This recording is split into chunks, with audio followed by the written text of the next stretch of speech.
True lala kaya? Janine, tinawag nga bang OA si Kim Chu dahil sa issue ng pang-i-snap ni Jericho?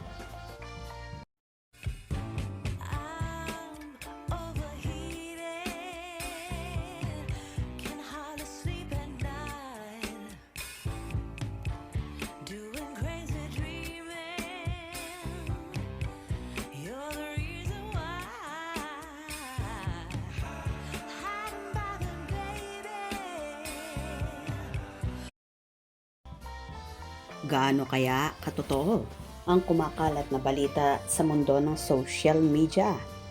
Kung saan tinawag daw ni Janine Gutierrez na OA si Kim Chu. Nagugat kasi ang lahat nang mag-guest ang nobyo ni Janine na si Jericho Rosales sa noontime show na It's Showtime kamakailan para mag-promote ng movie nilang The Loved One, kung saan pinaratangan ng Kim Pao Fanay ang aktor na binastos at binedma ang kanilang chinita princess. Nakalaunan ay nagpaliwanag at nilinaw ni Jericho ang lahat sa naging panayam sa kanya ni MJ Felipe at sinabi ni Echo na okay sila ni Kim, kung saan kinumusta niya ang dalaga at kinongrats pa raw siya ng actress sa pelikula nito. Sa isang mundong umiikot sa kislap ng mga kamera, matatamis na ngiti sa harap ng publiko at mga nakasulat sa script, madalas nating nakakalimutan na mga artistang hinahangaan natin ay may mga totoong tao rin na may komplikadong emosyon at relasyon. Ang industriya ng showbiz sa Pilipinas ay kilala sa pagbuo ng mga magagaling at magagandang pagkakaibigan at samahan na madalas ay inaakala nating panghabang buhay. Ngunit paano kung ang isang pagkakaibigang inaakala ng lahat na matibay ay bigla na lamang gumuho sa isang iglap?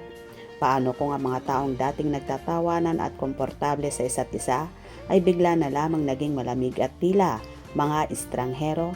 Ito ang kasalukuyang palaisipan na gumugulo sa isipan ng libo-libong tagahanga matapos pumutok ang pinakamainit na kontrobersiya na kinasasangkutan ni Jericho Rosales, Kim Chu at ang kasalukuyang karelasyon ni Jericho na si Janine Gutierrez. Ang isyong ito ay hindi lamang simpleng tampuhan ng mga artista. Ito ay isang malalim na pag-aaral sa kung paano gumagalaw ang dynamics ng kapangyarihan, respeto at impluensya sa loob ng industriya. Nagsimula ang lahat sa isa tilang simpleng interaction na nag-iwan ng mapait na lasa sa bibig ng mga nakasaksi. Isang pangyayari kung saan ang tinaguri ang chinita princess na si Kim Chu ay binigyan din umano ng malamig na pakikitungo ng dati niyang malapit na kaibigan at kapitbahay na si Jericho Rosales. Ang inaasahang simpleng batian o maayos na pagsagot sa isang katanungan ay nauwi sa isang tensyonadong eksena na nagtulak sa publiko na magtanong ano ang nangyari sa kanilang dalawa, bakit nag-iba ang ihip ng hangin at bakit tila nawala ang respeto na dating namamagitan sa kanila. Upang lubos nating maunawaan ang bigat ng isyong ito, kailangan nating balikan ang nakaraan. Hindi lingid sa kamakailan ng mga masugid na taga-subaybay ng showbiz na sina Kim at Jericho ay may magandang kasaysayan ng pagkakaibigan. Sa mga nakalipas na taon, nakita ng publiko kung gaano sila kakomportable sa isa't isa. Ayon nga sa mga lumalabas na pahayag at komento mula sa mga nakasaksi ng kanilang samahan noon, dati lang silang super close o napaka-komportable sa isa't isa, lalo na't naging magkapitbahay pa nga sila. Ang pagiging magkapitbahay sa showbiz ay madalas nagbubunga ng mas malalim na samahan dahil nakikita nila ang isa't isa sa likod ng mga nakasisilaw na ilaw ng entablado. Walang makeup, walang script at walang pretension. Kaya naman ang bigla ang pagbabago sa pakikitungo ni Jericho kay Kim ay isang malaking sambal sa mga taong nag-aakalang ang pagkakaibigang ito ay walang makakapagpatumba. Ang mismong insidente na pinag-uusapan ay umiikot sa di umano'y pag-iwas ni Jericho kay Kim upang hindi na lumaki ang anumang issue. Sa isang banda, maaari nating intindihin na bilang isang pampublikong figura, minsan ay mas pinipili ng mga artista na umiwas sa mga sitwasyon na maaaring bigyan ng mali siya ng publiko. Ang pag-iwas ay isang forma ng protection. Ngunit ang naging problema ayon sa mga kritiko at maging sa mga ordinaryong manonood ay ang paraan ng pagpapatupad nito. Sinasabing sadyang naging mabigat at hindi maganda ang ginawa ni Jericho ang kanyang pag-iwas kay Kimi para hindi magka-issue ay nauwi sa isang hindi kaaya-ayang sagot sa isang maayos na professional na tanong.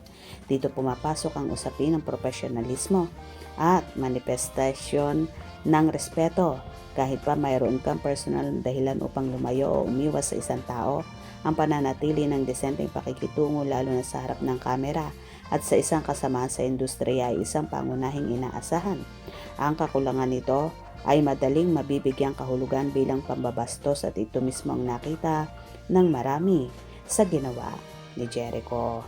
Ngunit ang apoy ng kontrobersiyang ito ay naging isang malaking sunog nang pumasok sa eksenang isa pang malaking pangalan ni Janine Gutierrez. Sa halip na humapa ang usapin, lalo itong lumaki at naging komplikado dahil sa umano'y pakikisawsaw ni Janine. Ayon sa mga kumakalat na ulat at mainit na talakayan online, tinawag di umano ni Janine na OA at overreacting si Kimi. Sinasabing ginawa niya ito upang ipagtanggol ng todo ang kanyang kasintahan na si Jericho mula sa mga bumabatikos dito. Ang pagtatanggol sa isang minamahal ay isang natural na reaksyon ng sino mang nasa isang relasyon.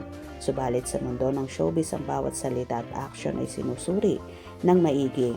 Ang paggamit ng salitang OA sa isang kasamahan sa industriya upang protektahan ang isang karelasyon ay nag-iwan ng impresyon na minamalit ni Janine ang nararamdaman o ang sitwasyon ni Kim.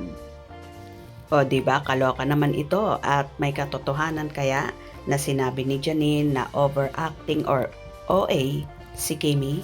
Kayo nang bahalang humusga. Hope you enjoyed. Please subscribe for more info.